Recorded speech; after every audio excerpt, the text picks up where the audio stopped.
ફોર્મનો ત્રીજો ભાગ ખૂબ મહત્વનો છે, જેને વિગતો વધારે કાળજી સાથે ભરવાની રહેશે, કારણ કે અહીં બે પ્રકારની વિગતો ભરવાની છે, જેમાં એના આધારે જ એ નક્કી થશે કે મતદારનું નામ નવી યાદીમાં રહેશે કે નહીં રહે। જો છેલ્લા સ્તરમાં તમારું નામ મતદાર યાદીમાં હોય તો ડાબી બાજુના ભાગમાં માહિતી લખવાની રહેશે। આ મુદ્દે કોઈ મૂંઝવણ રાખવી નહીં, કારણ કે BLO જ તમને જણાવી દેશે કે તમારું નામ છેલ્લા સ્તરમાં હતું કે નહીં। જો તમારું નામ છેલ્લા સ્તરમાં હોય તો તમારું નામ એપિક નંબરનું લખવાનું રહેશે, જે તમારા ચૂંટણી કાર્ડ ઉપર લખેલા હશે।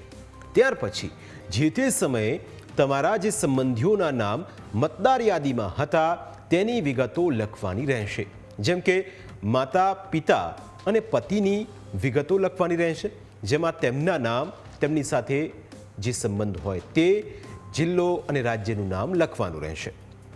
છેલ્લે વિધાનસભા મત વિસ્તાર લખવાનું રહેશે અને છેલ્લા 3 ખાનામાં વિધાનસભા વિસ્તારનો નંબર, ભાગ નંબર અને ક્રમ લખવાના રહેશે।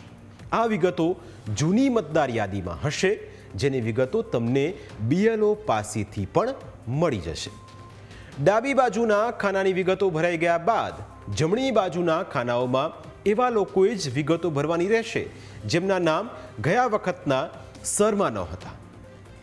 આ ખાનાની વિગતો પણ ધ્યાનથી ભરવાની રહેશે, જેમાં તમારું નામ, તમારા ઘર પરિવારની જે વ્યક્તિનું નામ છેલ્લા સ્તરના મુજબ હોય એ લખવાનું રહેશે।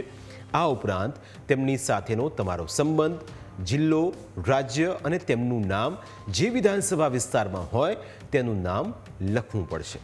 છેલ્લા 3 ખાનામાં વિધાનસભા વિસ્તારનો નંબર, ભાગ નંબર અને ક્રમ લખવાનો રહેશે। આ બાબતે ક્યાંય પણ અટકો તો તમારા BLO તમને મદદરૂપ થશે। અહીં વિધાનસભા નામ અને વિસ્તારના ખાનામાં AC નામ અને AC નંબર એવું લખેલું હશે, જેથી તેમાં એકાઉન્ટ નંબર લખવાની ગેરસમજ કરવી નહીં।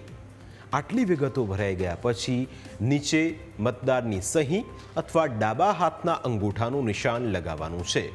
જો કોઈ મતદાર પોતે હાજર ન હોય તો તેના બદલે ઘરનો પુખ્ત વયનો અન્ય સભ્ય હોય તે સહી કરી શકશે અથવા ડાબા હાથના અંગૂઠાનું નિશાન લગાવશે તો ચાલી જશે, પરંતુ તેણે જે તે મતદાર સાથેનો પોતાનો સંબંધ લખવાનો રહેશે। સૌથી છેલ્લે BLOએ સહી કરવાની રહેશે।